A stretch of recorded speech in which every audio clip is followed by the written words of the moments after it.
everyone, I'm Jaime. I'm Amy, and this is Clever. Today's episode, with the inimitable Aaron Draplin, was recorded live from a podcast studio in an Airstream trailer on the show floor of Adobe Max, Adobe's annual creativity conference. Jaime couldn't be there. That's why you'll only hear me on the interview. We want to give a big thanks to Adobe Max and Airstream for including us in the conference and inspiring us to take our show on the road. Now back to Aaron. Many of you probably recognize the name. He's well established in the realms of logo design, graphics, type, and branding. He's worked at Snowboarder magazine, a big-time design studio, and even designed some logos for the Obama administration. But now he works for himself, having founded Draplin Design Company in 2004.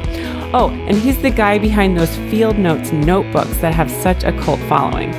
Born in Michigan, now based in Portland, his life has been steeped in snowboarding, punk rock, a hardy constitution, a solid work ethic, continual hat wearing, and wordsmithing. He wears his strong character and integrity on his sleeve, and well, it's really easy to like him. Have a listen and see for yourself.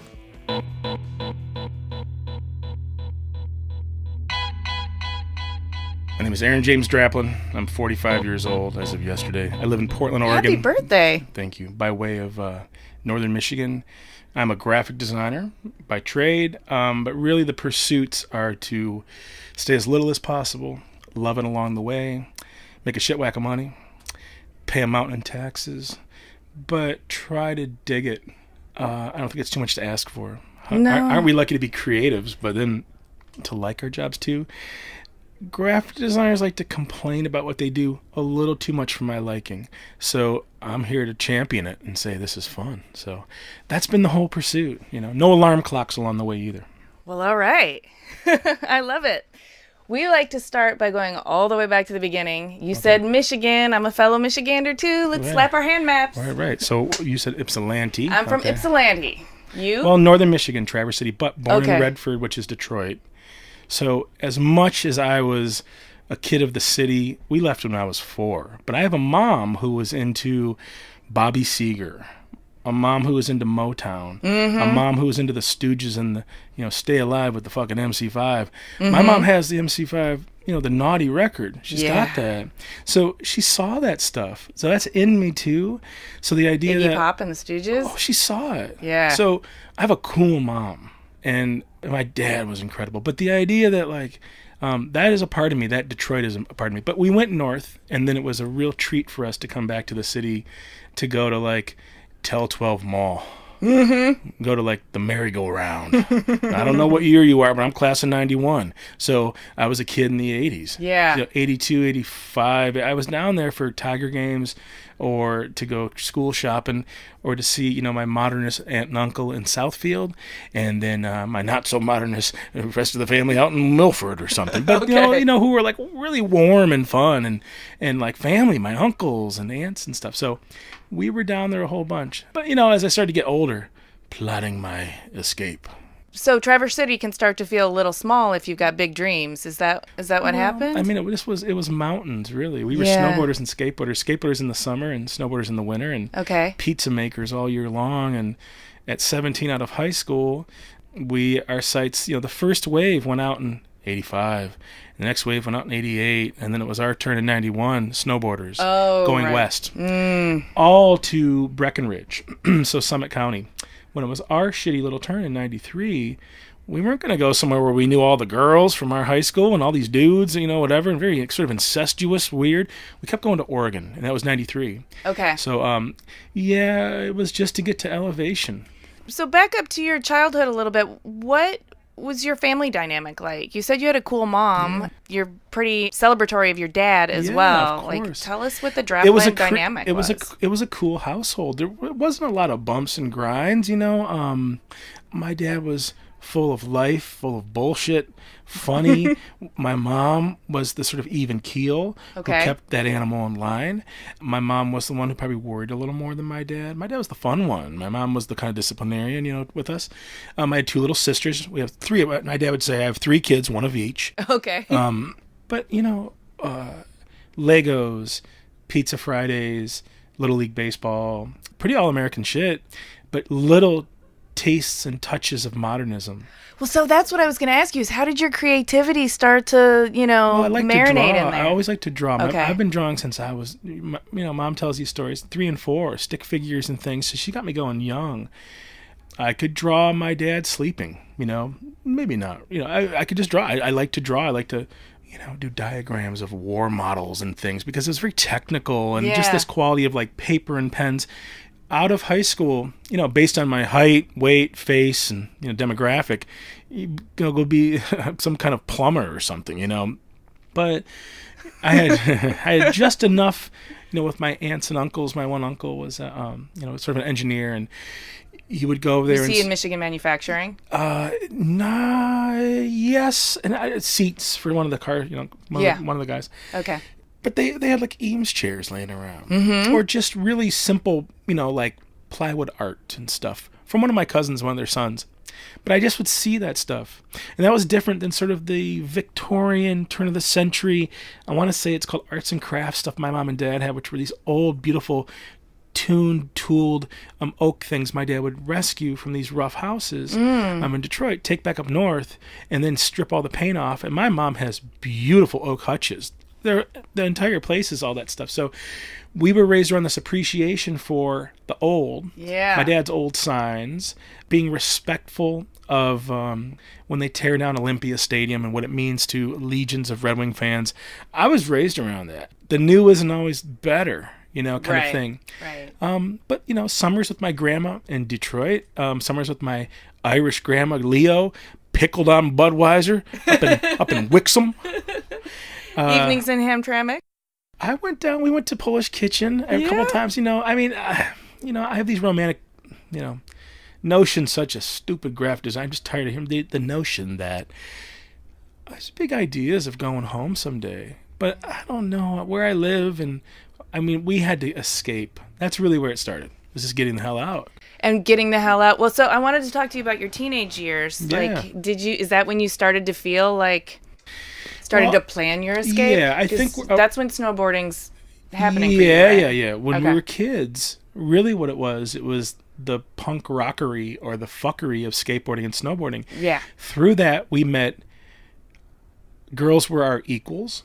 Girls loved their own bands and stuff too. It wasn't this bullshit where the jocks ran the roost and then these girls hung out. Fuck all them. We didn't care about them. They were the pretty people. By the way, I got news for you.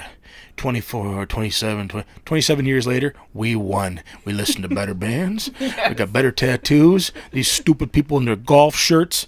Ugly kids named Michaela, McKenna, McKenzie, McKenzie, and Riley. Fuck them all. Anywho, I saw that. And I was like, I want to go learn about art. And I'm going to go do it. I want to, but see, it wasn't this glorious thing of like, I'm going to go be a graphic designer or even an artist. It was very trade-centric. Okay. I need to make a living. So as a young kid, what skateboarding taught us was, individuality, Well, the punk skateboarding movement had a lot of DIY, that ethos of like, I can do it myself and I don't need to follow the rules necessarily. I am so glad that we were dipped in that stuff because it showed us that you could be new wave, you could be goth, you could be hippie. We hung out with hippies, but it showed us how to deconstruct the system. You found your path, and it was okay. When we went to that party, all the good-looking kids, who cares where they were at? What, studying for some SAT or some school they were going to go to? Fine. We started to think for ourselves, make our own decisions, and guys, go off the deep end. I'm pretty much straight edge, but nothing political. Just too much work to lift the cup, to hold it. The 40-ounce curls. That wasn't your workout. Like all the sticky stuff on these little tools and things for weed. I don't care. I'm saving it for someday. I just didn't give a shit because it was like I don't want my freedom to be taken away in dumbass Michigan. So I was pretty good for like if I got pulled over, I knew my rights and I could just talk to the cops and say, "You can search my car you want. I can deliver pizzas, man. Go." That's different than some kid, down in an eighth of weed, trying to get it away from these guys. Mm-hmm. So that came from punk rock too. To see that, these, minor threats, and these fugazis and minor threats and stuff could have a point of view that was so much bigger than just rah, rah, rah, punk, punk, punk, punk, punk. No, I got an education in how to talk about friends who are different, how to appreciate and tolerate. That came from punk rock. That did not come from my school. It came from Ian MacKaye in some weird way, Fugazi or something. It was that angstiness that like the status quo needs to be better. We can tinker with the system and make it better. But you were getting ready to tell us about... The dead Kennedys, Yeah, and descendants. Politically charged. And it planted a seed in me to, in a healthy way, to just look at government a little sideways, just a smidge, and say, wow, you got to look a little deeper than just what we're fed. Right. That's the dead Kennedys. Exactly, so. Yes. Okay, so skateboarding took you out to Portland, and this was before college? Well... 2 little community college years right out of high school, 17 and 19. And then I had the blessing of mom and dad. So that was enough to let me go, because otherwise I wanted to go at 17, but I just wasn't ready. But at 19, I had their blessing. So we had a couple grand in our pockets. We saved our money. Went to Bend, Oregon, Portland on the weekends. See, horseshit bands. Who were people going to see in our group? They were going to see Offspring. Wait for it. I was going to see the Jesus Lizard. Yeah, I saw the Jesus Lizard. Yes, you did. One of the beautiful people. I just saw him 2 weeks ago, 60 years old up there, dropping his drawers. Just, good, clean fun. I'm so thankful, that skateboarding, punk rockery got me to the indie rock. Got me to Dinosaur Jr., Sebadoes, the softer things, the Red House Painters. I could talk for hours just about bands, but really my heroes were the Butthole Surfers. My heroes were the Jesus Lizard. My heroes were the Flamin' Fucking Lips. They were these guys that had complete creative control. It wasn't about money or big or little or whatever. My heroes, they make their own art. That all comes from just going and taking your own way. So when we were out there, we were living like animals. We would buy our passes. I did a little bit of college, so I had an associate's degree at this point. Okay. But we were living out west. I was 19 years old, just starting my life, and 3,000 miles from my mom and dad. It was so awesome. And taking care of each other. I mean, it wasn't perfect, but it was great. And were you feeling sort of liberated and lawless at the time? Or were you bit, feeling like you had a plan? But also dumb, because we get out there. I remember we went to a big old Costco and loaded up on ramen and 24 packs of Cokes and just things that stupid 20-year-olds do. Straight sugar and carbs. And we got back to the house, and we didn't even have stuff to prepare it with. We didn't have like a strainer, or something. I remember I think we need to go buy a strainer. That's cutting into your budget. Right. So all the creature comforts we had as kids, as middle class, lower middle, I don't even know, who cares? Just regular kids. You had to buy kids. your own toilet paper. We had to go. So what you'd do is my buddy Chad Smith would steal it. For the record, Mount Bachelor, Chad would steal these 2-foot diameter.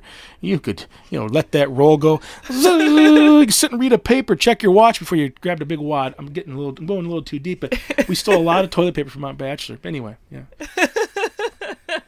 Okay, so you did your skateboarding thing. I'm sorry, your snowboarding thing. Yeah. But at some point, you worked your way back to Minneapolis to go to art school. Tell me what was synergizing in your brain that made that decision happen. Where we're from, as you know, you have to go to school. Yeah. If you don't go to school, you're not this. But what about my buddies who didn't have any of that privilege, I was lucky to have a mom and dad that could help me with my first 2 years of community college, which was $2,000. People talk about it these days like it's just something you just go do. I had friends who just went and started to work. They were just in the workforce at 18 years old.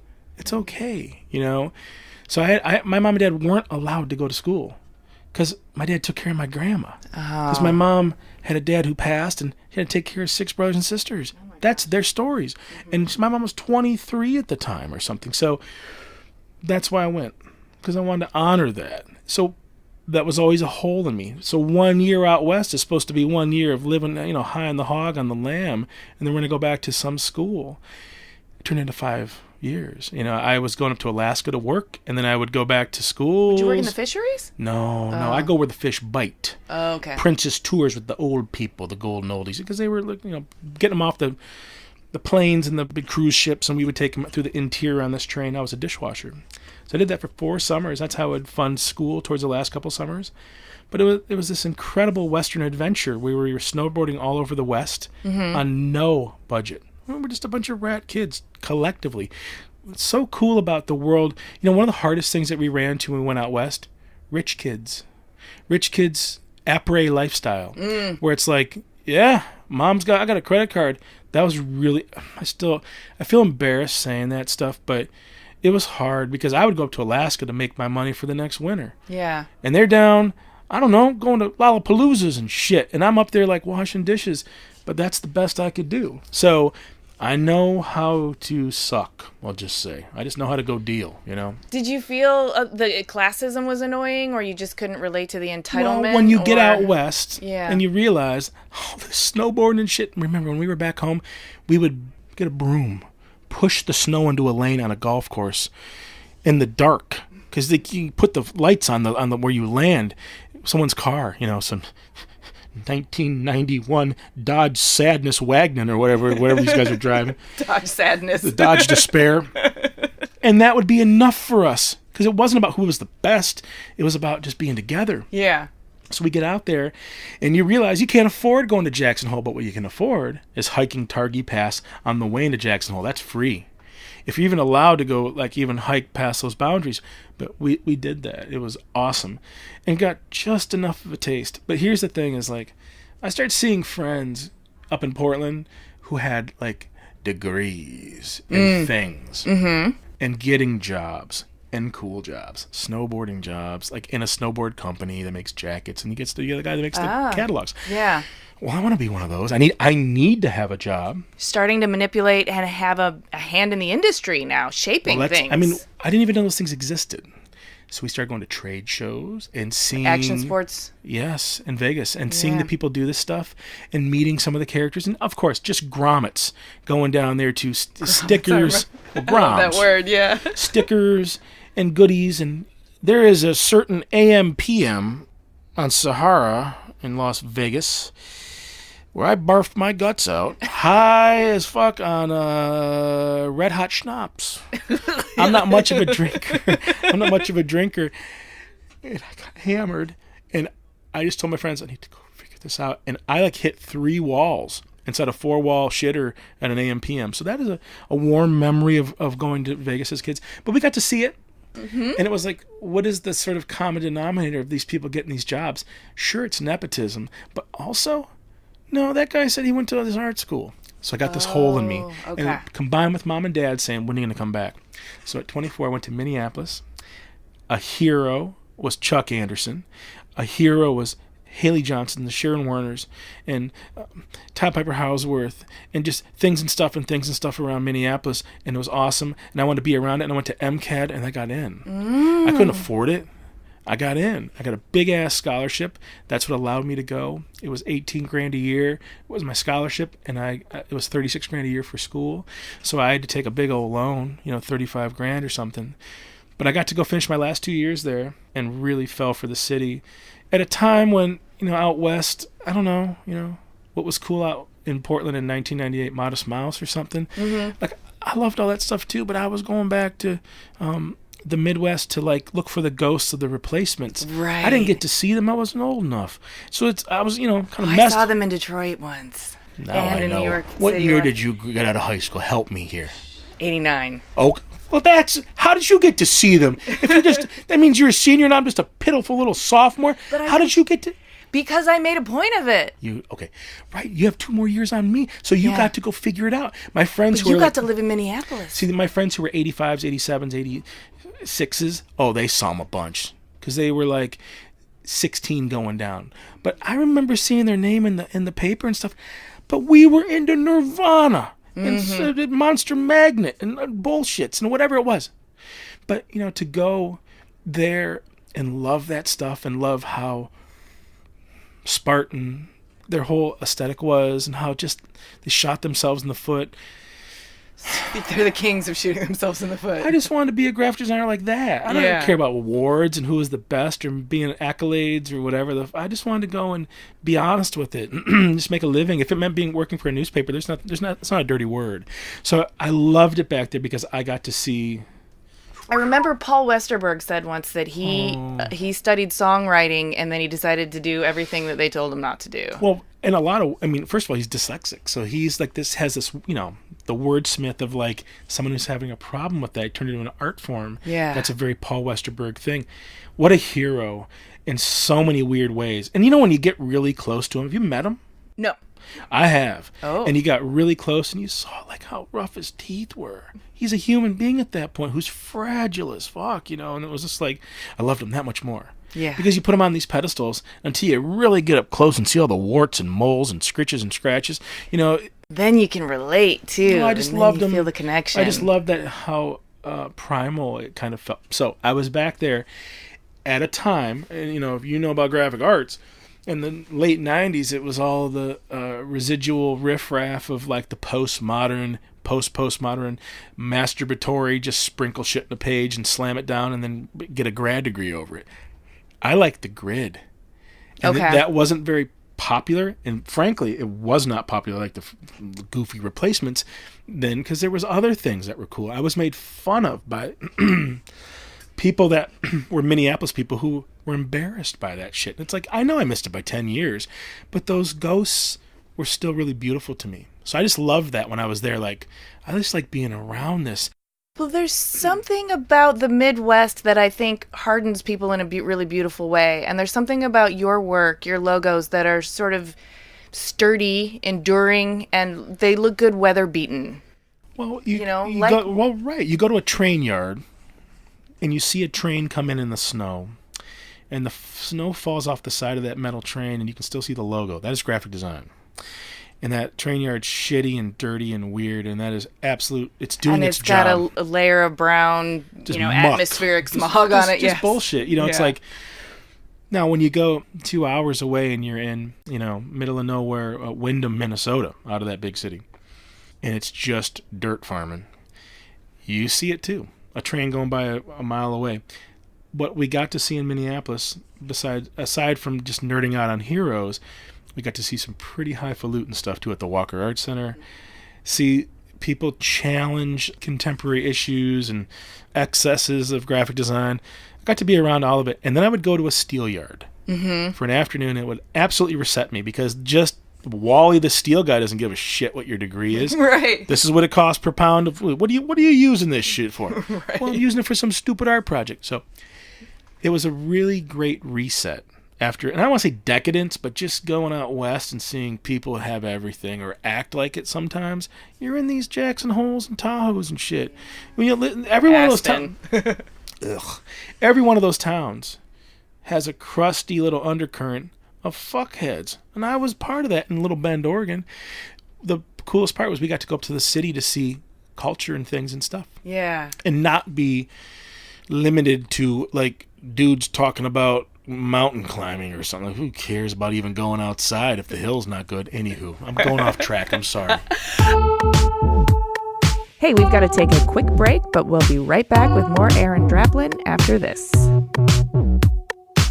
This episode of Clever is brought to you by Clare. Clare is changing the way you shop for paint. According to Fast Company, the Warby Parker of paint has arrived. Forget visiting the hardware store only to stare at a wall of thousands of colors totally overwhelmed. Clare, that's C-L-A-R-E, has a designer-curated palette of 55 paint colors, a color quiz that recommends a perfect paint color, and really cool peel and stick swatches for sampling. The best part? When you're ready to paint, everything you need from premium paint to tools is delivered right to your door. Check out Clare.com, that's CLARE.com, and get 4 free peel and stick paint swatches using the code CLEVER at checkout. I want to keep it moving, though, because after art school and all this appreciation and this crusty little undercurrent of fuckheads, it sounds like you are now crystallizing into a mix of sort of appreciative of your background and also, widening your eyes to what's possible. That's what school did. Yeah. People always say, did you need to go? Because we've heard you say you absolutely needed to go. Contemporary issues, contemporary things that you need to avoid. Mm-hmm. We met the academics. It's not a dirty word. But to everybody out there who's 22 and going to grad school and you're 23 and 24, don't. Go teach for 10 years. Like Santiago Piedrafetta did. Santiago Piedrafetta, he was the sweetest guy. And he was good. And when we got him, he was, 35 years old, but he had war wounds. Okay. And there were other people, and I'm not going to name the names, but they were just professional teachers. Okay. And they were throwing their weight around in the weirdest of ways. I wanted the guys who had to go, was one woman, she dealt with big city New York bullshit for years. She knew how to handle us. That was worth its weight in gold. Mm-hmm. So there's a little bit of cynicism being around grad students who were just like, go out and hustle like everyone else. I was ready for that. So as much as I would love to go do that stuff, I just got to see all elements, and I could not get out quick enough to go work. Okay. Not to change the world, to just make a living. Well, you seem like you're one part hustler, at least. I want to make a living. I want to make my mom and dad proud. And I had to have a job. It's not even like, what a privilege to be like, how are you going to go use your design to change the world? Who the fuck thinks like that? Academics in a bubble at a $36,000 school. Go to the steelyard. There's no aesthetic there. Don't get cut. Don't grab that. Those signs are just as beautiful to me. Mm-hmm. So the idea that you were going down the line in culture to go work on some newspaper, what pretentious bullshit. I was ready to go do anything. I was lucky to get some jobs offered that were going to be working on whatever was cool in Minneapolis. But I took a snowboarding magazine job. Yeah. So you moved to Southern California. Oh, yeah. Big mistake. It's not your people the beautiful there. people. No, everyone was nice.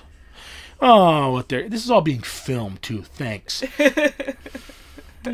very expressive. It's good. Well, who the fuck drives a car at 88 miles an hour cruise control? Everybody in their BMWs. Like I had a Passat wagon I saved for, and I went in and got my first real loan, $460.50 a month. Paid it for 5 years, but at least that allowed me to go as fast as everybody down here, and it just scared me. I wasn't here for the beach. Who goes outside? I was here for a magazine with a bunch of scrubby buddies. They were the same guys I would have been on the hill with, and it was awesome. But I had to try that first before I went and did the cool job. Well, that was first, and then you went and worked for a studio, and then in 2004, you struck out on your own. Yeah. Now you're the captain. I got just enough of a taste, in the studio zone in an awesome place called Cinco Design in Portland, Oregon that's still kicking ass. Just enough of a taste. It's not anything on their part. I just found that I could make more money freelance than I could being a good little worker. And I try to be a good little worker, Okay. Coming in early, staying late. But I could make more money freelance. So yes, 2004, I got free, whatever that means. I tripled how much I made. I tripled my workload, and I could sleep in until whenever I wanted. If I wanted to stay up till 6 in the morning, it was up to me. Right. What a freedom. What a privilege. What a, scary. Well, but yeah. I did it in the Midwestern way, though. I didn't just go jump ship. I saved 20 grand. Okay. Because that 20 grand I could have lived on for 10 years. Very practical. Well, that was pounded into me. Did it give you the freedom, too, to take the types of jobs that you wanted to take? I wouldn't. Or not until you had enough put away to... I took everything. You took everything. How are you going to get ahead? More scrappy, resourceful. Yeah, absolutely. Okay. And I learned through that compassion, compromise, how to be a good little constituent on the clock, off the clock, not fighting none of this adversarial shit. I'm the designer, you're the something, you're the client, I'm right, you're wrong. None of that shit. Get it out the door. Who are you designing for? It's not for my portfolio. It is for this paycheck. Mm-hmm. People always say, what's your favorite thing about graphic design? Those big fucking paychecks. Oh, they're fun. Well, I mean, it's you true. Design for the client, and then you get it out the door, and then it's done. But Field Notes is a different story because you have ownership in that. You are the emperor of Field Notes. Well, I would say I got lucky. Well, okay. Maybe there's some luck involved, snowboarding but and there had to skateboarding. be a clear decision. Oh, yeah. Well, skateboarding, it taught me ownership. Yeah. to challenge stuff. Okay. So if I went to Italy, and I did with one of my clients, and they took me through Milan for an awesome day of seeing the highest of culture on their high street or whatever it was called. Seriously, going to these Prada places, a sweater for $6,000, which way to the big and tall section, fellas? Shit like this. I don't know what that is in Italian. Just to mess with them. But that day I got a mountain of Moleskines, $500 worth. Took them home. Never seen them before. Mm-hmm. Used them for a couple years. And then it was just kind of like this Van Gogh shit they're saying. They're full of shit. It's marketing. It hurt. I just kind of felt betrayed. I really thought Van Gogh used a Moleskine back in the day. No, it's something to sell books. So I was like, you know what? I can make these things on my own. that comes simply from like, we can make our own skateboards, we can make our own graphics, we can make our own band, our own record cover, or make my own little memo books and not have Hello Kitty on it, or bitch soap, or ironic, fake, faux, industrial shmam with bad type. I can make my own bad type and have it feel authentic. That's all it was. And made my own. $2,000 for $2,000. Well, I want to know how ownership has changed your paradigm. Oh, man. Well, first of all, in every one of these, I have to say, Jim Kudal, who is really, den mother of this thing, who watches over all of us, and Michelle Seiler in Chicago, and Brian Bedell. These are the people that make that thing awesome. I got lucky. I brought it to Jim and said, hey, take a pile of these. I was hand screen printing them. Okay. Just for the hell of it. Because you can make 200 in a night. I was hand screening. Because that's how we were trained to do it. It was scary for me to go and actually print them. Because then you're like taking up people's time. Putting them in Jim's hands, it became a real thing. It became a company. It became, there was some plans and things, a website, sales. Distribution models, yeah. So in all honesty, I owe precisely my arm and a good chunk of the torso to Jim. Okay. A fifth of this 666-pound gorilla body, because he gave me a future, a company, a way, work, things, and also a polish. Those guys those names I was listing, I love them because they, we have that's what their main thing is now. So we got to get you out of here pretty fast, but I definitely want to talk to you about your creative process. Let's go. Can you encapsulate it for us? Can you, how does the... I thought we were at 45 minutes. Who's cutting into my time? I've been waiting 6 months for this shit. I will get this full thing moving. You can say as long as you want. I just think you got something else. So, how do you prep the soil? How do you plant the seed, nurture it into a full-grown thing? Well, with every project that comes down the line, first things first, no money, let's talk. There's other ways to make a living than just getting some paycheck. The pompous quality of what I see is everyone thinks they should be $10,000 an hour. That's just not how it works. Or every job should be that. I don't take work for that price. I don't do work that... I don't get out of bed. Kind of... they say it. I don't work for things... I don't work for projects that compromise my creative control.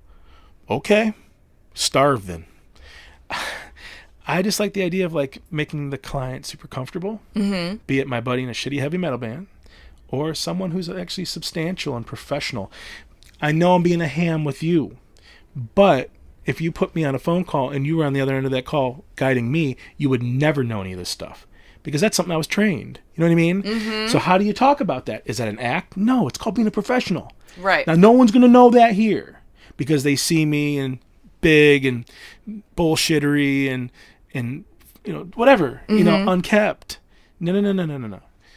For creative process, it's really, if there's money on the table, it's an Italian saying. The money's on the table. It's time to work.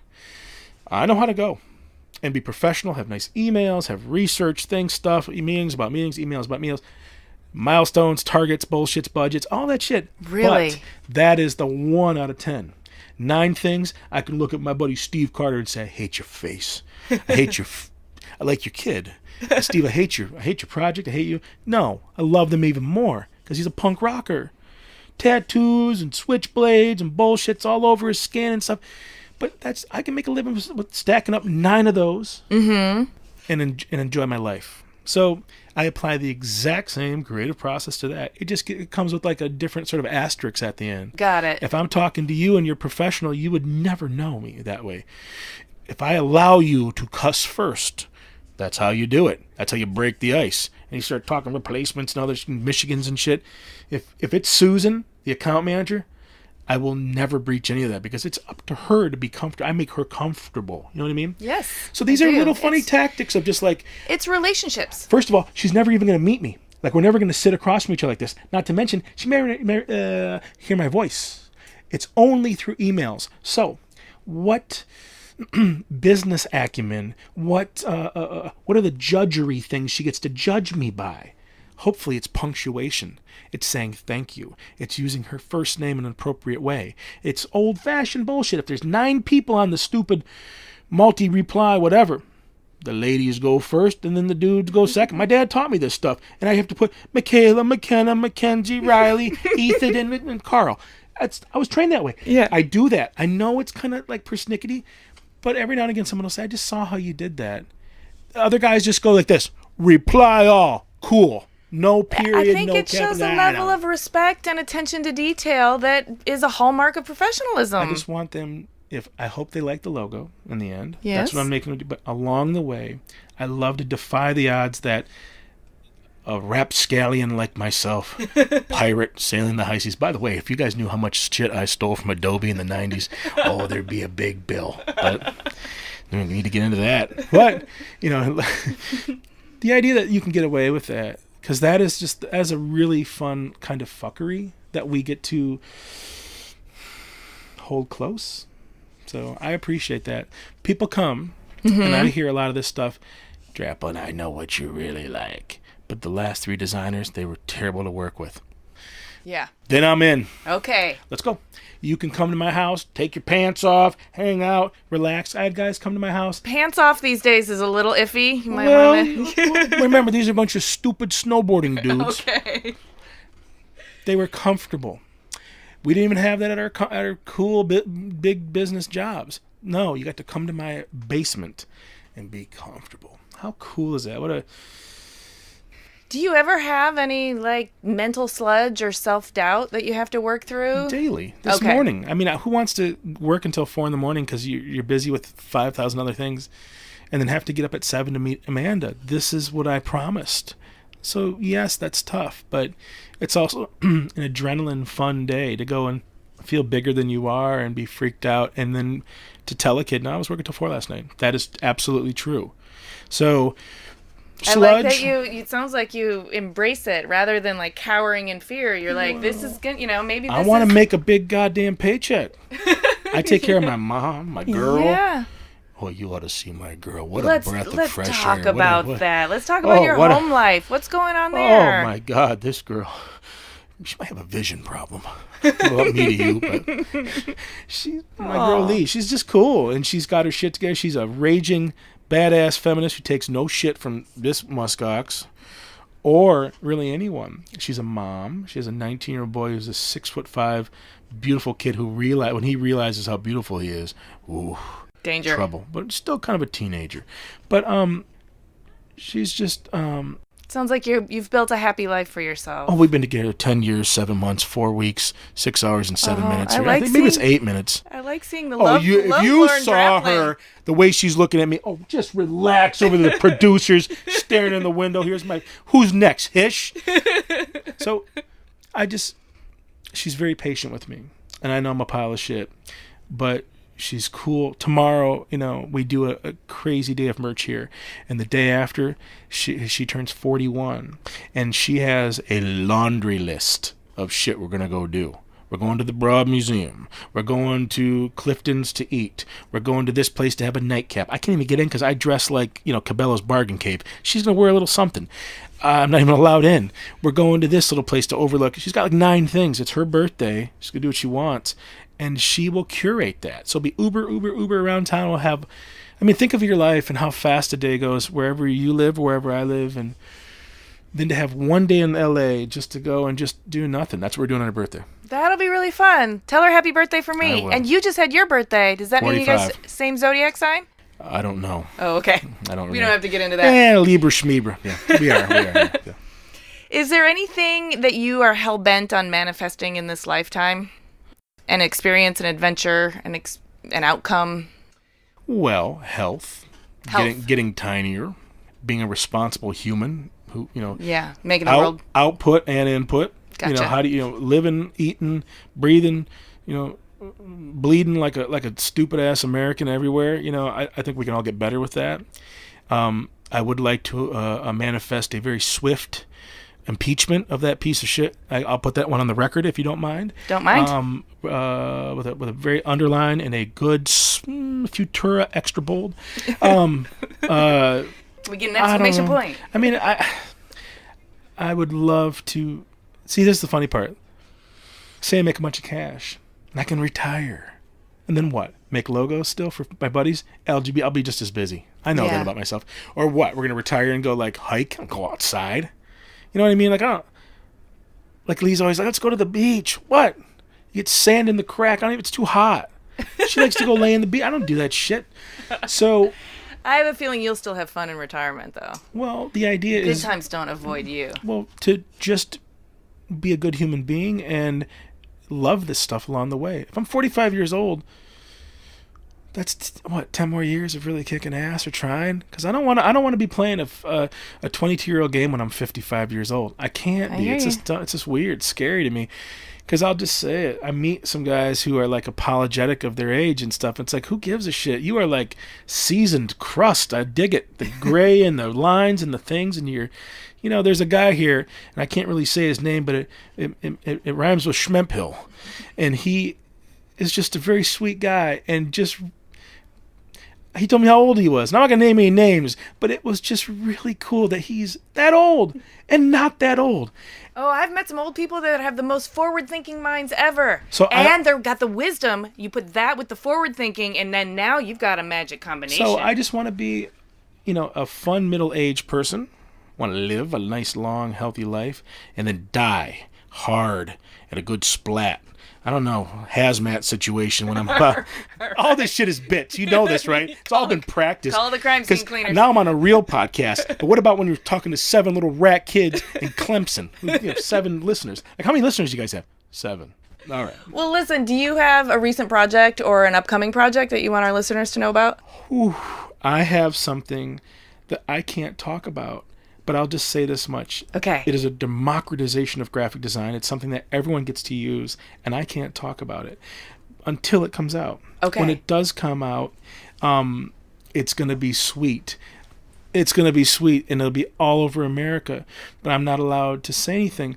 I am beside myself because it's been a dream thing. But I can't talk about it. Okay. But something I can talk about. Can you talk about maybe when you can talk about it? Do you know when it comes out? That's all I can say. Okay. Like with records. But you don't know when that is? I don't. Okay. Because they're real weird about it. But records, there's a schedule. The band hits this, the new DeLines record from my friends Richmond Fontaine in Portland, their new little record called the DeLines, that comes out, a month or something. I could talk about that all day long. What incredible currency to work on that stuff for your friends. That's what I do in Portland. Yeah. Some of these bigger things. What are your dreams? Well, I hit them already, which was just being self-sufficient.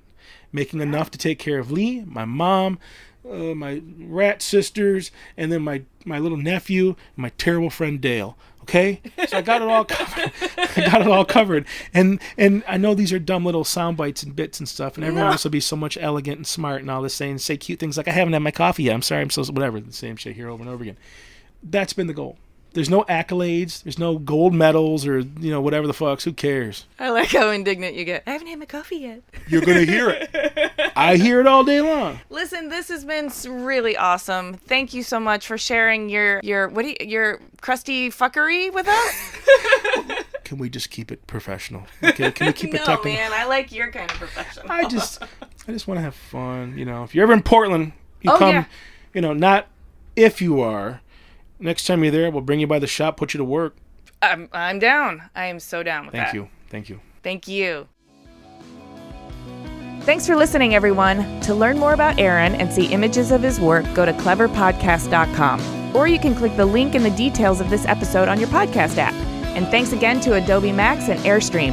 Let's do this again. Next time I'll be there. Yes. You can also subscribe to Clever on Apple Podcasts or wherever you get your podcasts. And if you're in the mood, please rate and review us. It really helps us connect with new listeners and share these stories. We also love chatting with you on Twitter, Instagram, and Facebook. You can find us at Clever Podcasts. Clever is created, produced, and hosted by us, Amy Devers and Jaime Derringer, aka 2VDE Media, with editing by Jennie Josephson and music by L1011. Clever is proudly distributed by Design Milk.